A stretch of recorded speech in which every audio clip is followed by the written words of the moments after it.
nes bet kokia atveju, kad ir kaip gerai atrodo, kad mes pažįstam savo antrą pusę, kartais mes net savęs nepažįstam iš tikrųjų, jeigu gėlių pakapstom. Taip, ir iš tikrųjų labai buvo daug naudingų dalykų, nes tiek nei mano šeimoje nebuvo tokio pavyzdžio, kas yra geri santykiai, tiek vyro pavyzdžiui irgi nebuvo jokio tokio, kad mes iš vis net neįsivaizdavom, kas yra geri santykiai. Tiesiog juos kūrėm taip, kaip mums atrodė geriausia, visą laiką stengdomės kalbėtis ir stengdomės taikyti tokius metodus, kad daryti viską priešingai, negu kad darė, tarkim, mūsų tėvai, nes jie nebuvo mums santykių kaip ir pavyzdžių. Bet kai tu ateini į tokį seminarą ir pamatai viską daug giliau, nes vienas dalykas, kai tu skaitai knygas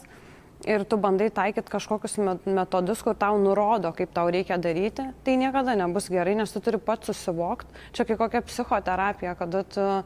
eini į tą seansus ir tu pats supranti, tau nieks nepaaiškina, kad tu dabar darysi šitaip, šitaip ir šitaip. Bet kai tu pats pradedi matyti, kad čia yra mano klaida kažkokia kitoje vietoje, dar kažkur kitokia vieta,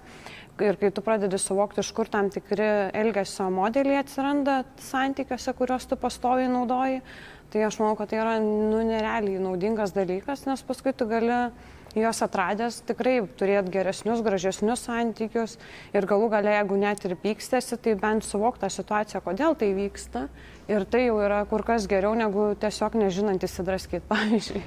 Norint nugalėti priešą, reikia pirmą jį pažinti, tai čia turbūt vienas iš pirmų dalykų, ko galima tikėtis, kad pajudėti link tobulėjimo.